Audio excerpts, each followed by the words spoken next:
Hey folks, welcome back. Hope you're doing well out there. As you can tell, it's a wet one out here today. The rain is falling. Fortunately for me, the saw shed's protecting me, and not only does it protect me from the rain, it protects me from the snow. That's even more of a problem in the winter. Now, I'm not going to be talking about the saw shed today. I'm going to talk about sawing in general. I follow a lot of groups, a lot of websites, a lot of channels, a lot of posts. I do all this behind the scenes, and I kind of keep up on what's going on out there. Now, in terms of sawing, one of the most common things I see come up is how to fix wavy lumber. Now, don't feel like you're alone out there. I've had wavy lumber before, but there's things that I've learned that help me avoid wavy lumber. In fact, I don't really get wavy lumber anymore, and there's reasons for that, and today I'm going to talk about it, and hopefully this helps some of you out there, especially some of you out there who are just getting into sawmills, helps you avoid that wavy lumber frustration. Because there's not a lot worse than getting your nice shiny sawmill set up. You put a log up there, you start cutting, and the lumber looks awful. Welcome back.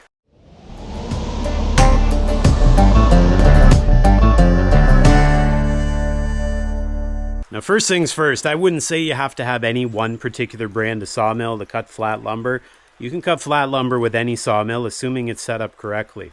Now, in my case, my sawmill, my Clarke Model 350/38, I'm very fortunate. It cuts really flat lumber, assuming I do a few things.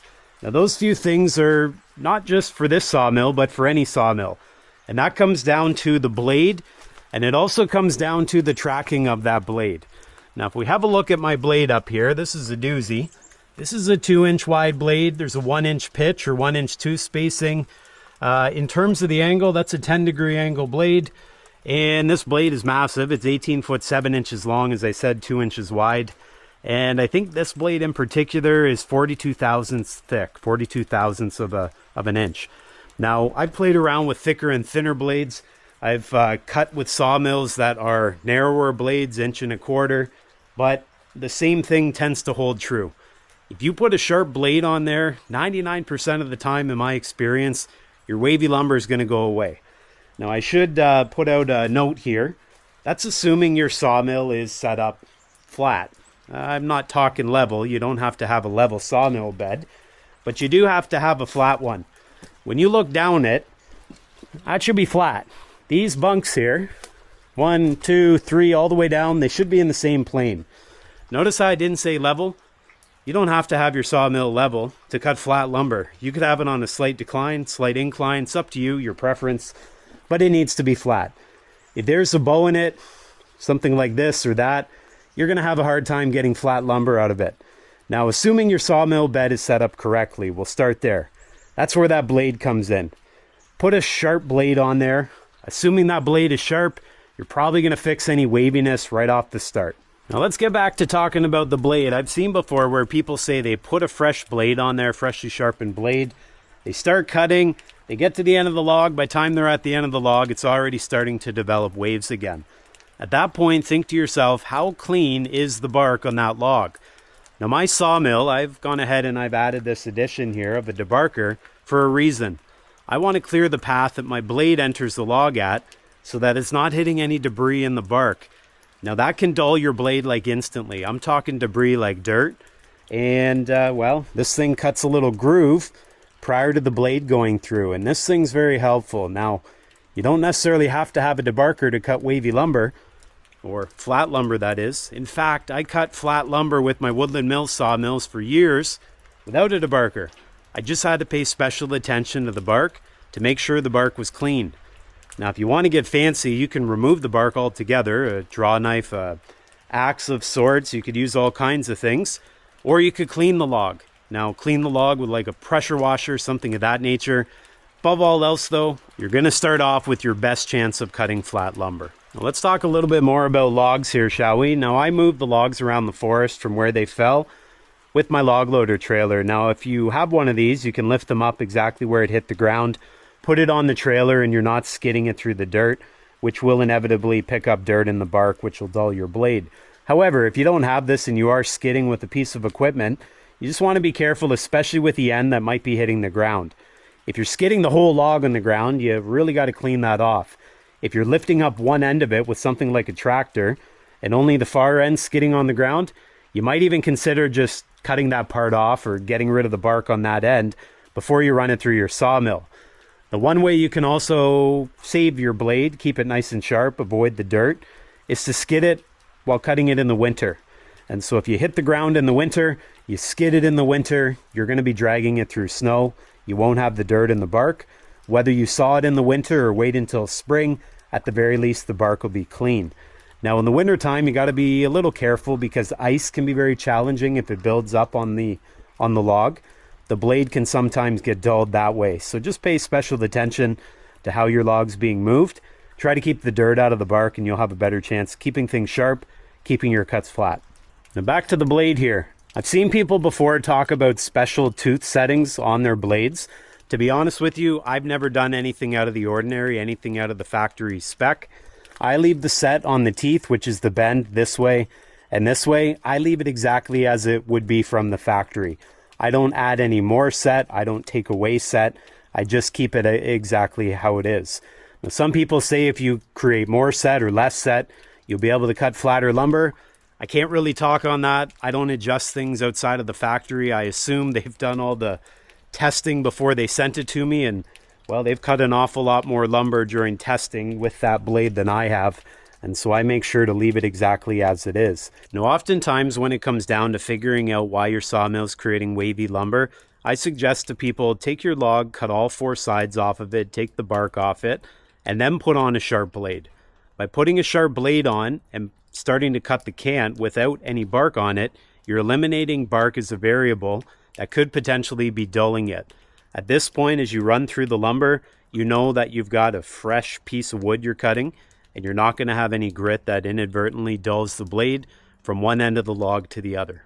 Assuming I've gone ahead and I've ruled out bark is dulling the blade because I've cut all the bark off it, I've put a fresh sharp blade on, and the blade is still cutting wavy lumber, I'm going to look at this blade when it's running, and I'm going to make sure that it's not fluttering.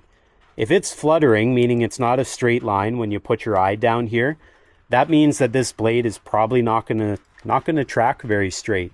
And so then I'm going to look over here. I'm going to have a look at my blade guides.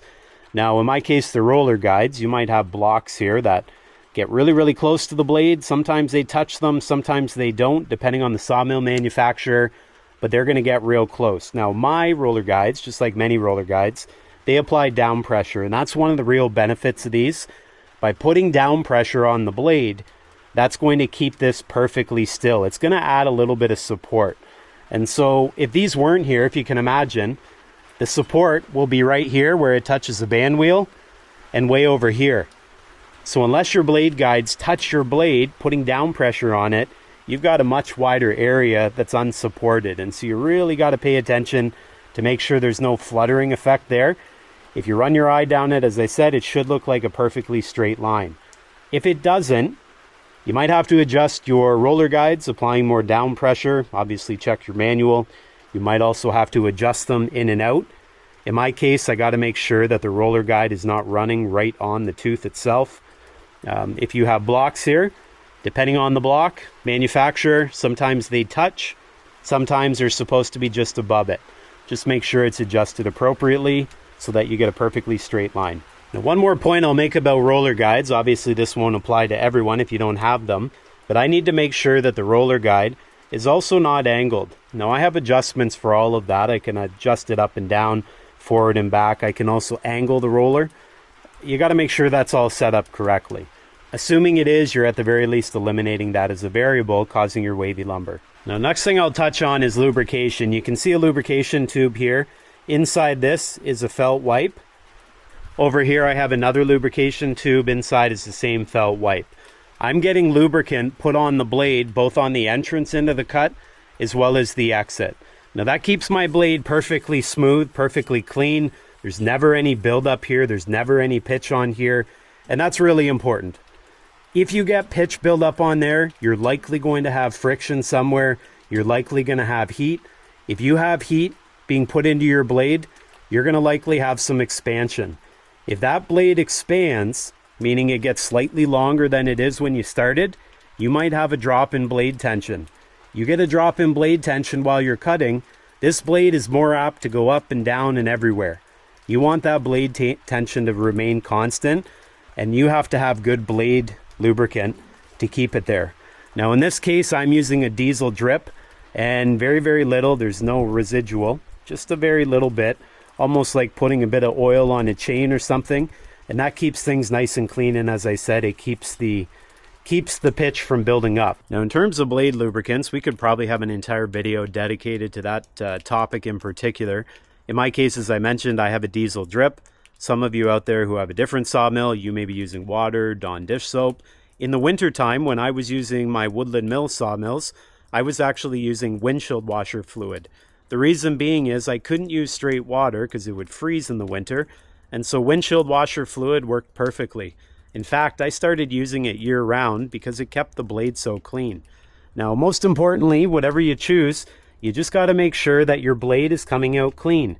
If you have pitch buildup there still, that's going to be a problem, and you're going to want to look to something else. Assuming the lubricant you chose is keeping the blade nice and cool, you're not getting pitch buildup, there's no excess heat there, you can go ahead and have a look at the belt.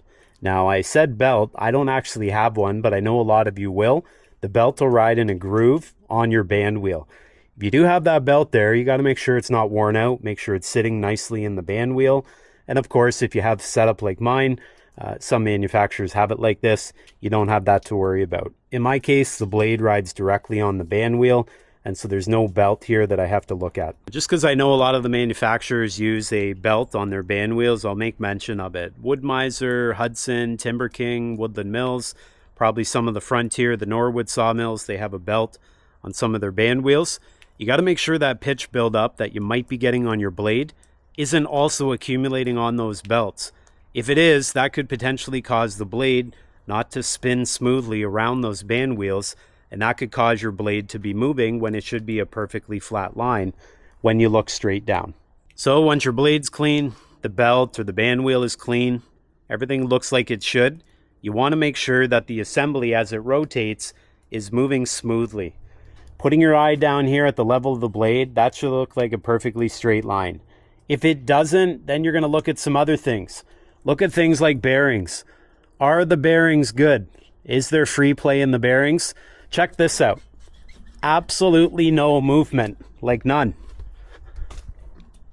That band wheel is not moving back and forth. It's not rocking. It can't move. If it's moving, you want to start looking at bearings. Now, in my case, I've got two bearings on this. There's a bearing on the front, and around the back here, there's a bearing right there on the back. On your sawmill, you might only have one bearing, whether it's on the front or the back, I'm not sure. Different manufacturers are different. In my case, I've got two. I've also got this support where the band wheel is supported both on the front and on the back. But have a look at the bearings. If that rotating assembly is not spinning smoothly and you're still getting some movement in that blade. Looking at my blade here, as I mentioned before, it's a 2-inch wide blade. Prior to this, I ran Woodland Mill sawmills. I had an 1.25 inch blade on there. They both can cut flat lumber. Don't let anyone tell you otherwise.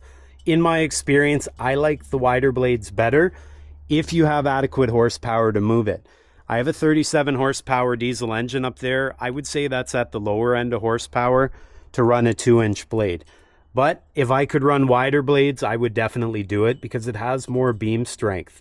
More beam strength allows me to crank up the tension, which allows me to keep the blade cutting nice and flat at a faster rate. Now on that point about tension, let's get down to it here. Tension. I typically change the tension based on the thickness of my blade. If I'm running a thinner blade, like 42 thousandths, very common, I will have a lesser tension than if I'm running 52 thousandths, where I'll crank the tension up. Assuming you have the minimum tension to keep the blade on the band wheels, you should be able to cut flat lumber. Now, as for adjusting it up or down by a little bit, I haven't noticed a ton of difference in terms of cut quality. A low tension blade will cut the same flat lumber that a super high tension blade will cut. At least that's what I found. What I find is if you want to cut faster, that's where tension becomes a bit more critical, especially if you want to keep the lumber flat. When I've got super fast lumber I want to cut, I want that tension as high as I can get it, or at least high as I can reasonably put it without breaking the blades. Assuming I crank that tension way up, I'll be able to rip through the lumber even faster while maintaining flat lumber. If I try to do the same thing while keeping the tension lower, I try to rip through that lumber. Sometimes what can happen, especially if you hit dense areas like knots, you can start to get the blade wanting to wander. I either have to slow down, or I have to get a thicker blade on there, like 52 thousandths, so I can crank up the tension to keep that same fast feed rate. Now, there may be some downsides to having a super high tension on your saw blade. You may start to break sawmill blades more often. There's going to be a fine line there between speed and tension. If you get that tension too high, you're more likely to break blades. But you're going to find a sweet spot. You find that sweet spot where the tension is as high as your blade will allow, you can cut faster, and you're not going to have the blades breaking. Of course, it also comes back to beam strength. If you're using an 1¼ blade versus a 2-inch blade, you're going to have less beam strength on the 1¼ blade.